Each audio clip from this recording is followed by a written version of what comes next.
I never thought I would own the place where my family broke apart.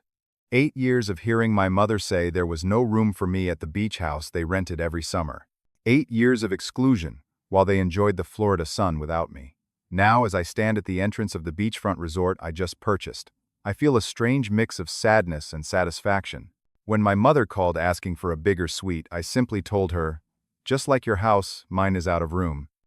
Before I dive into how I went from family outcast to resort owner, let me know where you are watching from in the comments and hit that subscribe button if you have ever had to create boundaries with family. I grew up in suburban Michigan with my mother Janet, my father Thomas, and my two sisters Amelia and Sophia. We were a close-knit family despite our modest means. Dad worked as an engineer at a local manufacturing plant, and Mom taught third grade at the elementary school. My sisters and I shared bedrooms, hand-me-down clothes, and a deep bond that I thought would last forever. Dad was the peacekeeper in our household, the one who could dissolve tension with a well-timed joke or thoughtful word. He and I had a special connection that went beyond father and son. We spent weekends fixing up old cars, fishing at the local lake, and talking about life under the stars in our backyard. When I was 8 years old, Dad surprised us with news that changed our summers forever. He had saved enough money for us to take a week-long vacation to a small resort on the Florida Gulf Coast. I remember the excitement that filled our house as we packed our suitcases with swimsuits and sunscreen. The drive took almost 20 hours, but it was filled with sing-alongs and car games that made the time fly by. The first time I saw the Gulf of Mexico, I was mesmerized.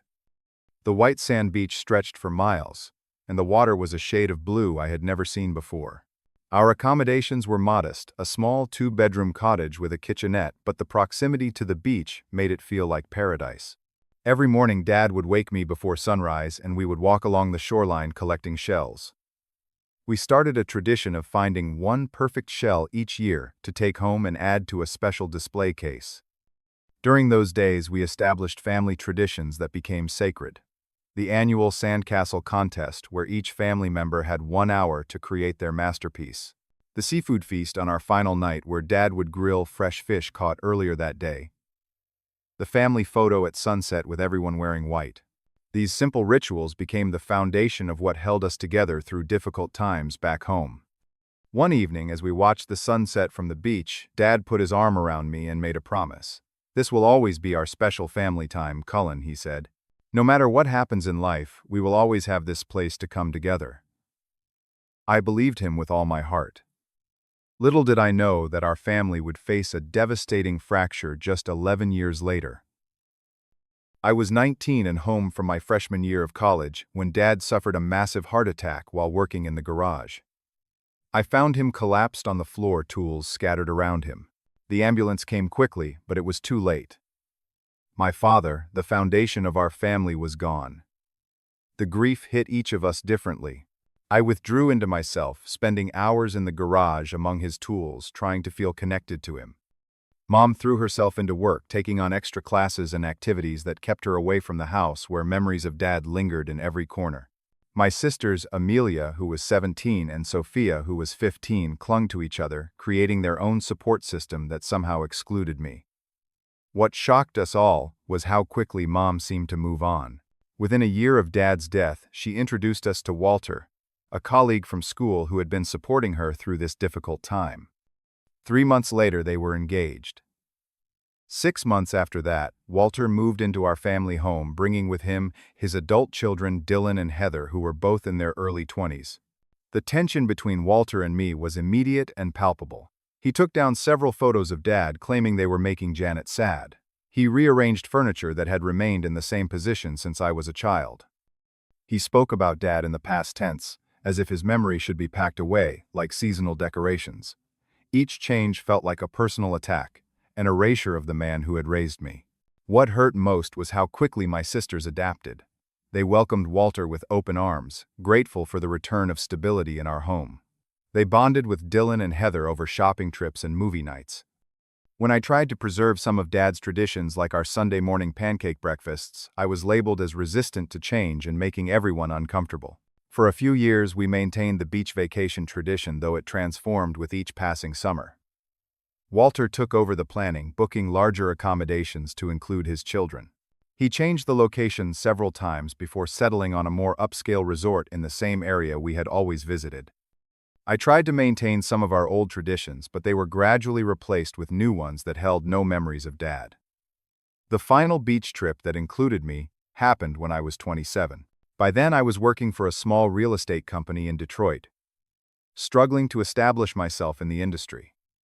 Walter had taken complete control of the vacation planning, and tensions were high from the moment we arrived. When I suggested we do the family sandcastle contest, Walter dismissed it as childish. When I tried to wake early for a shell-collecting walk, no one would join me. The final breaking point came during dinner at an expensive restaurant Walter had chosen. "We need to move on," Walter said, after I mentioned how Dad used to love watching the pelicans dive for fish. "Thomas has been gone for 8 years. These constant references to the past are unhealthy." "His name is Dad," I said, my voice rising. "And remembering him is not unhealthy. He is the reason we started coming here in the first place." The argument escalated with Mom eventually siding with Walter, suggesting that perhaps I needed counseling to process my grief properly. I spent the rest of the vacation feeling like an intruder in what had once been my family sanctuary.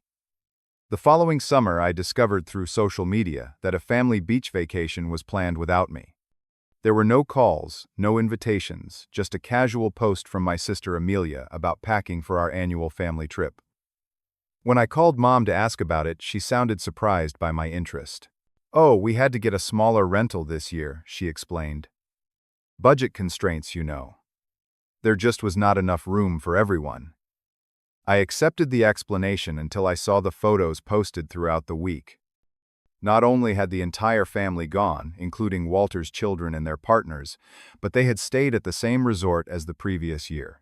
There were images of them spread across multiple suites, enjoying dinners, boat trips, and beach activities. The lie stung worse than the exclusion. When I confronted my sisters about it, Amelia offered a half-hearted apology. "Mom and Walter handled the planning," she said. "We just assumed you were too busy with work to join." Sophia avoided my calls entirely. The pattern continued the following summer. This time, the excuse was that it was an adults-only trip, though photos revealed that my teenage cousin had joined them. The third year, Mom claimed the trip had been last-minute planning, and they did not want to disrupt my work schedule. By the fourth year, they did not even bother with excuses.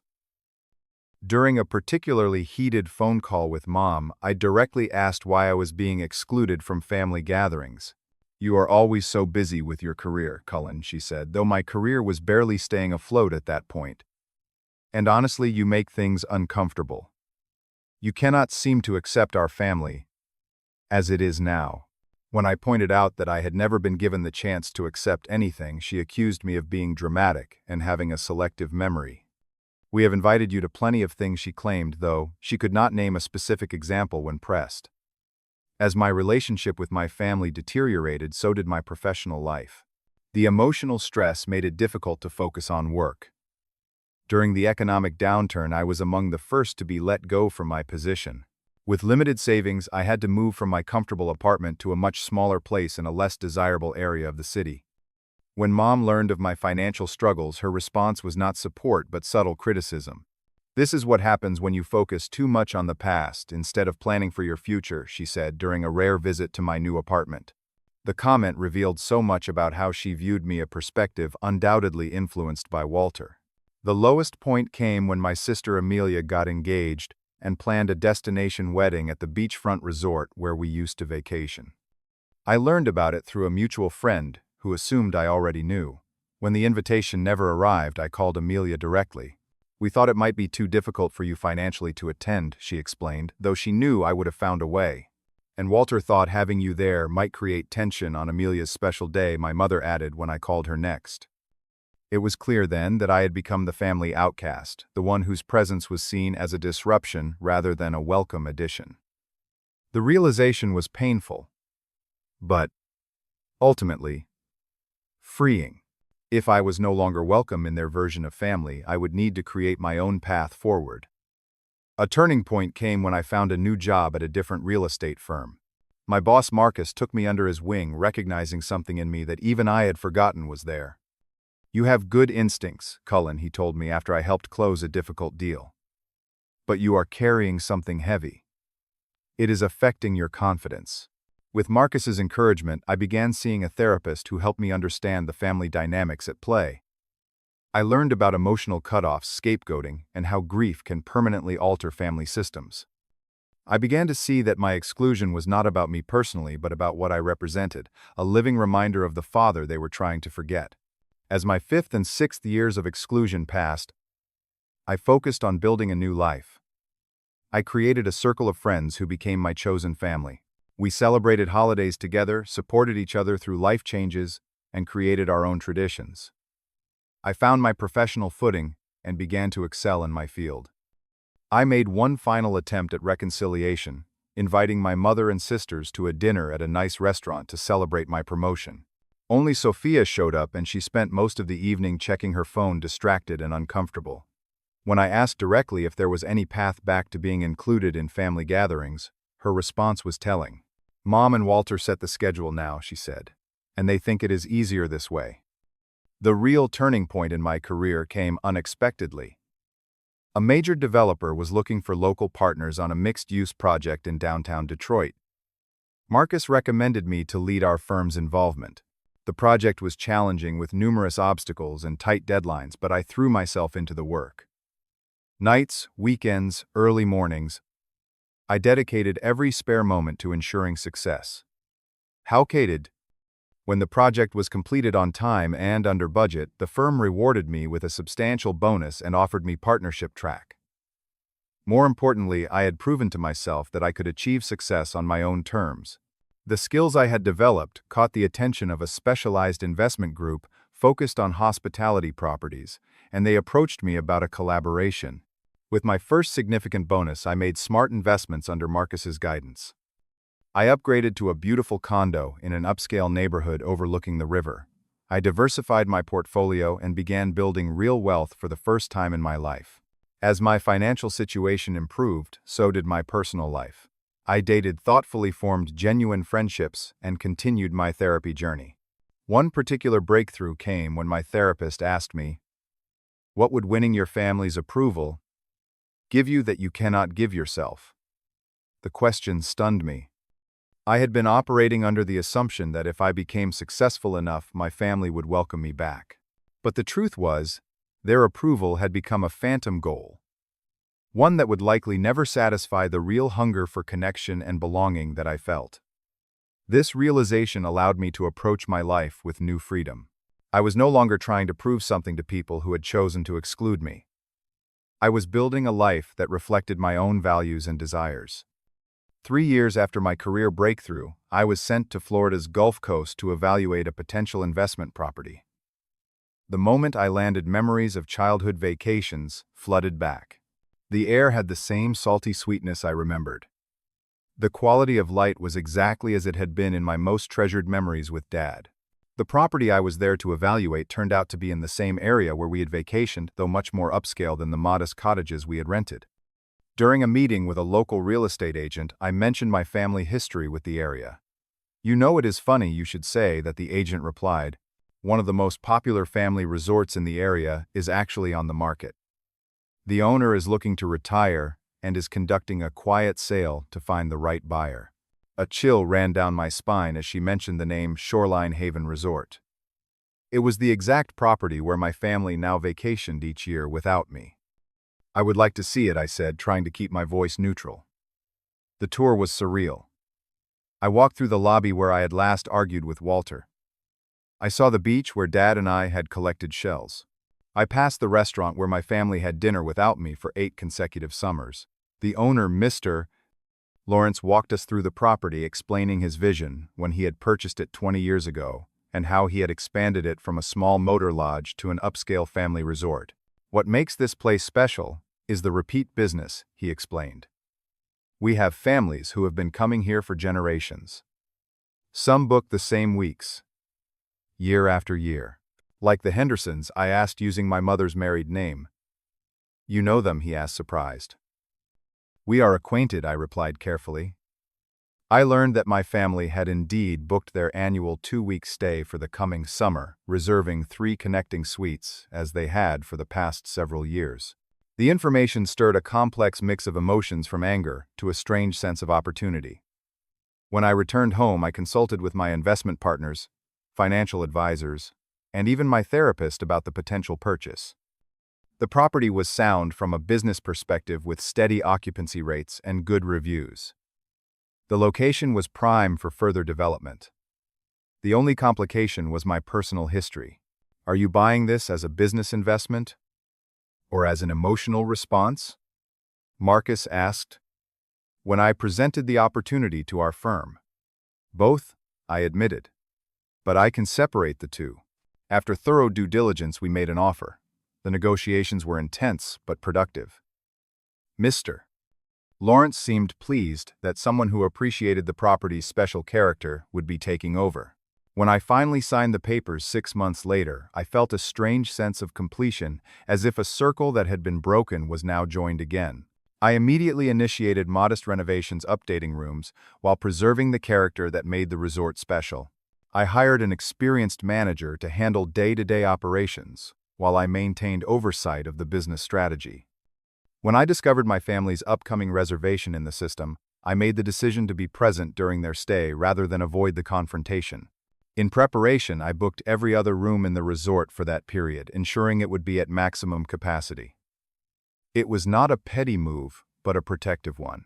I needed to control the environment for what would inevitably be an emotionally charged encounter. As the date approached, I consulted with my therapist about how to handle the situation. "What do you want from this meeting?" she asked. "Closure," I replied. "And perhaps a small measure of justice. Just remember that you cannot control how they respond," she cautioned. "Only how you choose to act." The day of my family's arrival, I made sure everything at the resort was perfect. The renovations had been completed, the staff was well trained on the new procedures, and I had prepared myself emotionally for the encounter. I chose to wear a casual but expensive suit, a physical reminder of how far I had come from the struggling young man they had excluded. I stationed myself at the reception desk, pretending to review paperwork as the black SUV pulled into the circular driveway. From the vehicle emerged a group that was both familiar and strange. My mother, now in her early 60s, had aged more than I expected. Walter looked much the same, still carrying himself with the unearned authority that had always irritated me. My sisters, now in their 30s, were accompanied by their husbands. Walter's children, Dylan and Heather, completed the group along with their spouses. They entered the lobby, commenting appreciatively on the renovations. "The place looks much better than last year," Walter said loudly, always needing to be the center of attention. When they approached the reception desk, I stood up and turned to face them. "Welcome to Shoreline Haven Resort," I said calmly. The shock on their faces was immediate. Mom actually took a step backward, her hand flying to her mouth. Walter's expression hardened into the disapproving look I knew so well. My sisters exchanged glances of disbelief. Cullen, Mom, finally managed. "What are you doing here?" "I own the resort now," I replied simply. "I purchased it 6 months ago." The silence that followed was thick with tension. It was Walter who recovered, first stepping forward with an outstretched hand as if we were business acquaintances meeting at a conference. "Well, this is a surprise," he said, with forced joviality. "Congratulations on your success." I shook his hand briefly, then turned my attention to the check-in process. "Your suites are ready. Amanda will help you with your luggage and escort you to your rooms." As the staff member began processing their check, my mother pulled me aside. "Cullen, we need to talk. This is unexpected." "I imagine it is," I replied, keeping my voice professional, despite the emotions churning inside me. "We can talk later if you would like. Right now I have a resort to run." I could see the calculations happening behind my mother's eyes, the reconsideration of her relationship with me now that I held a position of power in this dynamic. It was both satisfying and sad to witness. The family settled into their rooms, and I went about my business for the next few hours, giving them space to adjust to this new reality. That evening, as I predicted, Mom sought me out. I was in my office reviewing occupancy projections when she knocked on the door. "Your father would be so proud of you," she began, taking the seat across from my desk without waiting for an invitation. The mention of Dad from her lips after years of helping Walter erase his memory ignited a flash of anger that I quickly controlled. "What can I do for you, Mom?" I asked, keeping my tone neutral. "We were thinking," she said, leaning forward conspiratorially. "Since you own the place now, perhaps you could upgrade us to the beachfront suites. I noticed they are much larger. And with everyone together, we are feeling a bit cramped." The irony of her request was not lost on me. For 8 years, I had been told there was no room for me in their vacation plans. Now, she wanted more space from the very person they had excluded.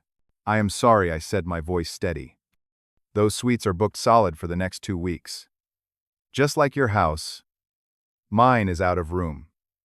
The color drained from her face as my words registered. She recognized them as an echo of the excuses she had given me year after year. "That is not fair, Cullen," she said, her voice rising. "This is different." "Is it?" I asked. "For 8 years you found reasons why there was no space for me in this family. Now you are asking me for special treatment as if those years never happened."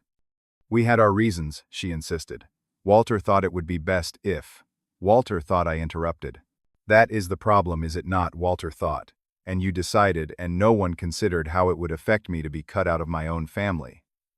The conversation quickly devolved from there. Mom left my office in tears, and within an hour Walter was at my door puffing up with indignation. "Your mother is upset," he announced, as if I should immediately capitulate based on this information. "I am aware," I replied.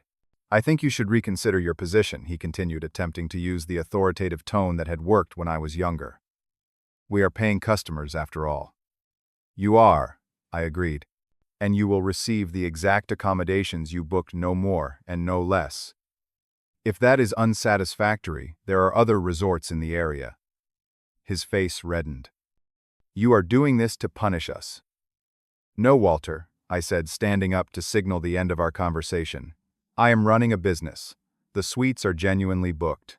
And even if they were not, I am under no obligation to provide special treatment to people who decided I was not family enough to include in their plans for 8 consecutive years." He left in a huff, threatening to cut their stay short. I knew they would not.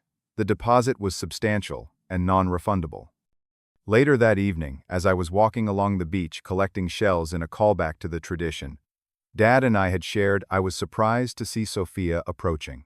Of my 2 sisters, she had been the quieter one, the follower rather than the instigator.